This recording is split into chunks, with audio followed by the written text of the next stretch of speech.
Hello student, आज की हमारी क्लास बीए थर्ड ईयर के बच्चों के लिए है। पेपर हमारा सेकंड है, मापन और मूल्यांकन का। और हमारा जो टॉपिक है वो है मूल्यांकन और मापन में क्या अंतर है। ठीक है, तो मूल्यांकन और मापन में अंतर।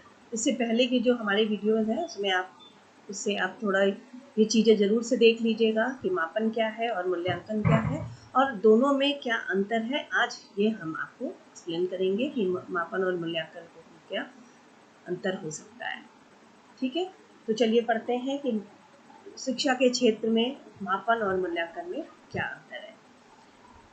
मापन क्या है? मापन हमने भी पहले भी जो आपको बता चुके हैं कि मापन कोई चीज़ कितनी है, कोई चीज़ जहाँ पर हम मात्रात्मक रूप में, संख्यात्मक रूप में जब हम किसी चीज़ का मापन करते हैं तो वो हमारा मापन कहलाता है। और मूल्यांकन क्या है कि मूल्यांकन जो है मापन के साथ साथ किसी भी चीज़ को अंक प्रदान करने के साथ साथ हम उसकी व्याख्या भी करते हैं, उसके मूल्य भी निर्धारित करते हैं, यानी कि वो चीज़ कैसी है इसका जब हम पता लगाते हैं तो वो हमारा मूल्यांकन कहलाता है। ठीक है, तो चलिए हम देखें कि मापन और मूल्यांकन में क्या अंतर है। पहला पॉइंट है मापन में कि मापन जो है क्या होता है, मापन में अंक प्रदान किए जाते हैं।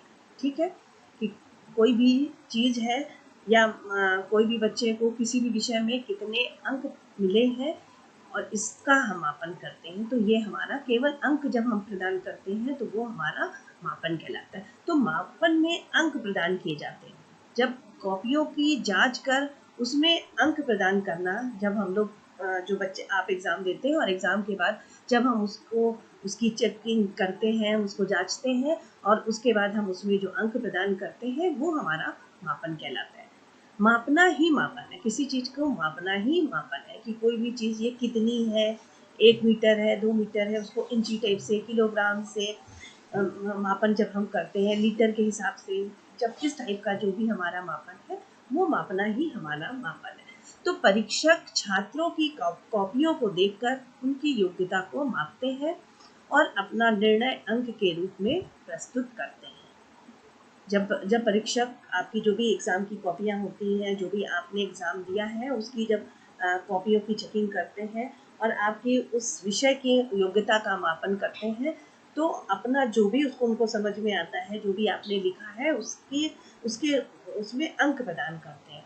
जैसे कि मान लीजिए आपकी एजुकेशन की कॉपी है या हिंदी विषय की कॉपी है या अंग्रेजी विषय की कॉपी है, तो जब आपकी वो कॉपी चेकिंग होती है तो उसमें क्या करा जाता है, जो एग्जामिनर हैं आपके वो अंक प्रदान करते हैं कि जैसे 15, 20, 25, 18, 16, ये अंक जो प्रदान किया जाता है यही हमारा मापन कहलाता है। तो ये तो था मापन। अब मूल्यांकन क्या है? मूल्यांकन जो है अंक प्रदान करने के बाद हम अंकों का जो है वो मूल्य निर्धारित करते हैं और जब हम अंक के साथ साथ मूल्य निर्धारित करते हैं तो वो हमारा कहलाता है मूल्यांकन। कि जैसे कि जो 25 अंक अगर किसी बच्चे को मिले हैं तो वो 25 अंक प्राप्त करने वाला व्यक्ति, जो बच्चा है वो क्लास में किस रैंक पे है। ठीक है, मतलब उसकी जो वो 25 नंबर है वो उसकी वैल्यू क्या है, कि अगर वो मान लीजिए वो उस क्लास में सभी बच्चों को लगभग 25 से कम ही नंबर मिले हैं और उस बच्चे को 25 नंबर मिले हैं, तो निश्चित सी बात है वो बच्चा उसकी जो एक मूल्य है, ये वो जो 25 अंक है वो क्या है, वो छात्र अपने क्लास में प्रथम आए। तो हम मापन तो कर रहे हैं कि उसको अंक प्रदान कर रहे हैं, 25 अंक हुआ, लेकिन वो जो 25 अंक है वो उस अंक से वो छात्र जो है वो अपने क्लास में प्रथम है। तो हम अंकों के साथ साथ उसका मूल्य निर्धारित भी जब हम करते हैं तो वो हमारा कहलाता है मूल्यांकन। ठीक है, किसी बच्चे को मान लीजिए 100 में से 80 नंबर मिले हैं। ठीक है, तो हम उसके बारे में क्या कहेंगे? हम कहेंगे ना कि वो बच्चा अच्छा है, कि 100 में से उसको 80 नंबर मिले। और किसी बच्चे को 100 में से 20 अंक मिले हैं, तो हम उस बच्चे के बारे में क्या धारणा बनाएंगे कि वो बच्चा जो है, क्योंकि उसको 100 में से 20 ही अंक मिले हैं तो वो बच्चा खराब है। लेकिन हो सकता है जिस बच्चे को 80 नंबर 100 में मिले हैं, उसके सारे क्लास के जब बच्चों का नंबर हम देखते हैं, तो जब हम उसके मूल्य का पता करते हैं कि ये जो 80 नंबर मिले, तो हमने जब देखा तो हमें लगा कि 80 लगभग सारे ही बच्चों के 80 से बहुत सारे बच्चे हैं जिनके 80 से ऊपर नंबर, किसी को 90 नंबर, किसी के 95 नंबर, किसी को 85 नंबर। तो 80 नंबर तो जो उसके वो सबसे कम है उस अंक में, उस क्लास में। तो यानी कि जहाँ वो हमें लग रहा है कि वो बच्चा बहुत अच्छा है, और लेकिन जब हम उसके वैल्यू का, उसके मूल्य निर्धारित करते हैं तो हमें पता चलता है कि वो बच्चा जो है वो तो सबसे खराब है क्लास में। और कहीं जो बच्चा 100 में से 20 अंक प्राप्त करता है, और अगर हम उसकी वैल्यू निर्धारित करते हैं और हमें ये पता चलता है कि उस क्लास में मान लीजिए 20 स्टूडेंट है, तो 20 स्टूडेंट में 18 स्टूडेंट जो है उनके तो 20 से भी नंबर कम है, कोई 10 नंबर से ऊपर ही नहीं बढ़ा, तो वो जो 20 नंबर है वो उसकी जो वैल्यू हुई वो क्या हुई, बहुत अच्छी हुई। वो तो क्लास में अपने सेकंड पोजीशन पे। तो जब ऐसी कोई चीज होती है कि हम अंकों के साथ साथ उस चीज के मूल्य का, उसका मूल्य भी निर्धारित करते हैं, तो वो हमारा कहलाता है मूल्यांकन। दूसरा हमारा हम कह सकते हैं कि जो मापन है उसमें समय, धन तथा श्रम की कम आवश्यकता होती है, क्योंकि इसमें परीक्षाएं कम होती हैं। जो मापन होता है ना, उसमें कुछ ही परीक्षाएं हम लेते हैं, जैसे गणित की परीक्षा हुई, व्यावसायिक रुचि की परीक्षा है, तो उसमें हम सभी परीक्षाओं को शामिल नहीं करते। और मूल्यांकन क्या होता है, उसमें संपूर्ण व्यक्तित्व की परीक्षा ली जाती है, उसका जो क्षेत्र होता है वो काफी व्यापक होता है, और जो हमारा मापन होता है उसका जो क्षेत्र होता है वो क्या होता है, वो सीमित होता है। तो जाहिर सी बात है, जब कोई चीज सीमित है तो उसमें हमारा समय भी कम लगेगा, धन भी कम लगेगा, हमें मेहनत भी कम करनी पड़ेगी। ठीक है, तो इसीलिए क्योंकि उसमें हमें कम परीक्षाएं होती हैं मापन में, इसीलिए हमें समय, धन तथा श्रम की कम आवश्यकता होती है।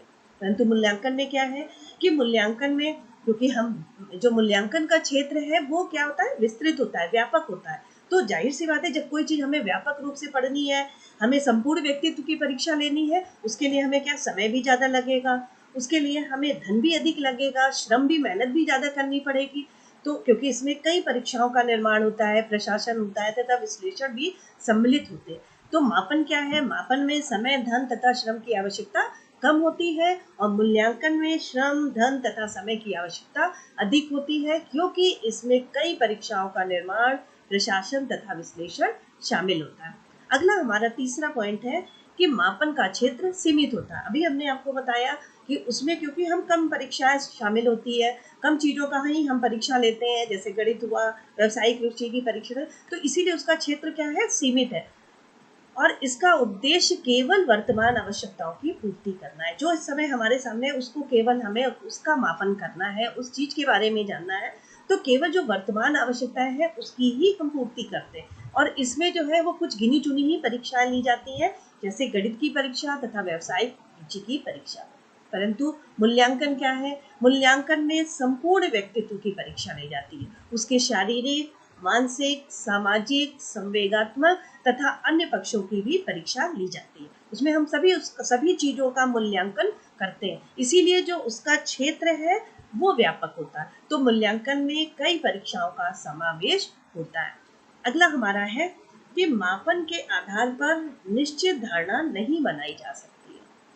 अब मापन में हम कुछ ही विषयों को शामिल करते हैं ना, कुछ ही चीजों की हम परीक्षा लेते हैं, तो उसके आधार पर हम ये नहीं कह सकते हैं कि क्योंकि हम कुछ ही चीजों को शामिल कर रहे हैं, तो उसके आधार पर हम सभी चीजों के बारे में धारणा नहीं बना सकते। फॉर एग्जाम्पल, कि मान लीजिए कोई विद्यार्थी अंग्रेजी में सबसे अच्छे अंक प्राप्त करता है, तो हम ये नहीं कह सकते कि वो बच्चा जो है वो कक्षा का या अपनी क्लास का सबसे अच्छा स्टूडेंट है। क्यों? क्योंकि हमने तो सिर्फ उसके अंग्रेजी विषय के ही अंक मालूम किए हैं, उसी का मापन किया है। ठीक है, तो मापन के आधार पर निश्चित धारणा नहीं बनाई जा सकती। मापन में कुछ ही परीक्षाएं होती है और अधिकांश परीक्षाएं इनमें शामिल नहीं रहती, इसीलिए इसके आधार पर कोई भी निश्चित धारणा बनाने में कठिनाई होती है। जैसे अभी हमने बताया कि अंग्रेजी में अधिक अंक प्राप्त करने से हम ये नहीं कह सकते कि वो बच्चा जो है सभी विषयों में बहुत अच्छा है, ठीक है, या वो बच्चा हमारी क्लास में सबसे अच्छा छात्र है। लेकिन मूल्यांकन के आधार पर हम निश्चित धारणा बनाने में सफल रहते हैं। ठीक है, क्योंकि मूल्यांकन के द्वारा हम अंकों के साथ साथ उसकी मूल्य भी निर्धारित करते हैं, और मूल्यांकन में सभी परीक्षाएं सम्मिलित होती है। सभी में से मतलब उसके शारीरिक, मानसिक, सामाजिक, संवेगात्मक तथा अन्य सभी परीक्षाओं की हम परीक्षा उसके अंतर्गत सम्मिलित रहती हैं। तो इसी के आधार पर हम किसी भी छात्र के बारे में निश्चित धारणा बना सकते हैं। ठीक है, कि कोई भी बच्चा जो है वो इस तरह से ये काम कि उसको मान लीजिए कि सभी परीक्षाओं के अंक मेरे पास उपलब्ध हैं, कि अंग्रेजी के भी हैं, हिंदी के भी हैं और सभी विषयों के अंक उपलब्ध हैं। और उसके हमने जब वो सभी अंक देखे तो उस विषयों के योग के आधार पर जब सभी अंक हमारे पास प्राप्त है तो हम ये समझ सकते हैं कि वो बच्चा या वो विद्यार्थी कितना योग्य है और उसकी योग्यता सार्थक मानी जाती है, क्योंकि वो सभी पक्षों में परीक्षा देने के समय उसका क्रम पहला आता है। मान लीजिए उसके सभी विषय हमारे सामने हैं, सभी विषयों का हमने मापन किया है, उसके शारीरिक, मानसिक और भी विषयों के साथ, तो उसका जो हमने पूरा टोटल किया उसके सभी अंकों का, उसी के आधार पर हमने उस बच्चे का मूल्य निर्धारित किया कि वो बच्चा जो है उसकी श्रेणी क्या है, वो अपने क्लास में कैसा स्टूडेंट है, या वो बच्चा बहुत अच्छा रहेगा, वो अपने क्लास में प्रथम आएगा। तो ये इस चीज का जो हम मूल्यांकन के आधार पर ही हम किसी बच्चे की निश्चित धारणा बनाते हैं। ठीक है, तो मापन के आधार पर हम भविष्यवाणी सार्थकता के साथ नहीं कर सकते, कि हम ये नहीं कह सकते हैं कि वो बच्चा, क्योंकि हम कुछ ही विषयों को शामिल करते हैं, कुछ ही परीक्षा लेते हैं, तो हम कोई भी भविष्यवाणी भी उस बच्चे के प्रति नहीं कर सकते कि ये बच्चा अपने क्लास में बहुत अच्छा ही रहेगा, क्योंकि हमने उसके संपूर्ण व्यक्तित्व की, ये संपूर्ण चीजों की परीक्षा नहीं ली है मापन के अंतर्गत। क्योंकि मापन का क्षेत्र जो है हमारा सीमित होता है, कुछ ही परीक्षाएं लेते हैं, तो उसके आधार पर हम मापन के आधार पर किसी भी बच्चे के बारे में कोई भी भविष्यवाणी सार्थकता से नहीं कह सकते। लेकिन मूल्यांकन चूंकि उसका क्षेत्र व्यापक होता है, उसमें संपूर्ण व्यक्तित्व की परीक्षा ली जाती है, उसके शारीरिक, मानसिक, सामाजिक, संवेगात्मक तथा सभी पक्षों की परीक्षा लेनी पड़ती है। इसीलिए मूल्यांकन में भविष्यवाणी सार्थकता के साथ कर सकते हैं, क्योंकि इसमें उसके सभी पहलुओं का ज्ञान प्राप्त कर लिया जाता है।